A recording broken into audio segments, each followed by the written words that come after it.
Pinangunahan ng opisina ni First Lady Liza Araneta Marcos ang exhibit ng likha sa Intramuros, Manila.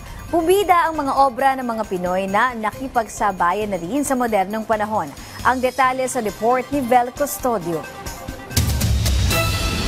Bumida ang mga obra ng mga Pinoy sa exhibit na likha sa Intramuros, Manila. Tampok sa artisanal exhibit ang mga handmade cultural crafts mula sa iba't ibang lalawigan sa bansa. Isa sa mga kalahok si Tatay Ernesto.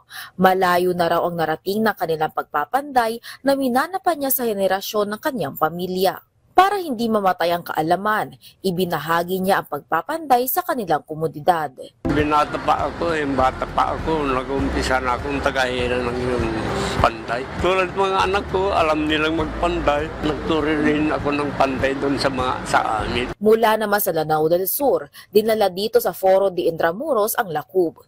Ito ang tobacco container na gawa sa pinatuyong kawayan. Iba't iba ang mga nakaimprentang pattern sa lakub, gaya ng mga pangalan at simbolo sa kalikasan. Sa aming lugar, maraming marunong gumawa pero kami lang yung natitirang pamilya na gumagawa ng craft na ito.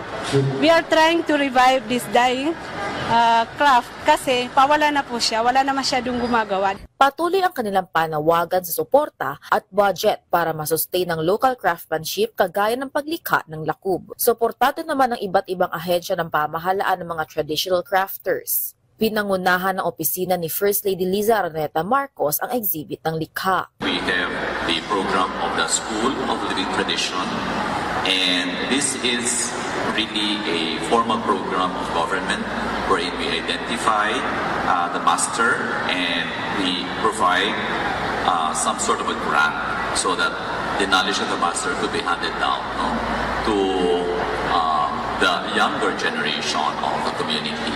Para masiguro ang sapat na supply ng raw materials, umaaksyon din ng mga lokal na pamahalaan. Every time a big typhoon depletes our supply of tikok, those are the reeds that they use to weave the mats.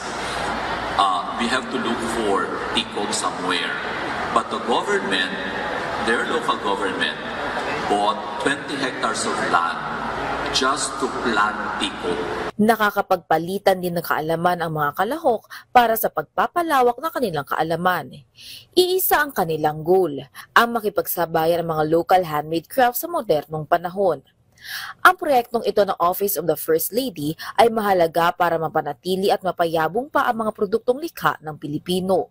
Bukas sa publiko ang likha simula June 6 hanggang June 8 sa Foro de Intramuros.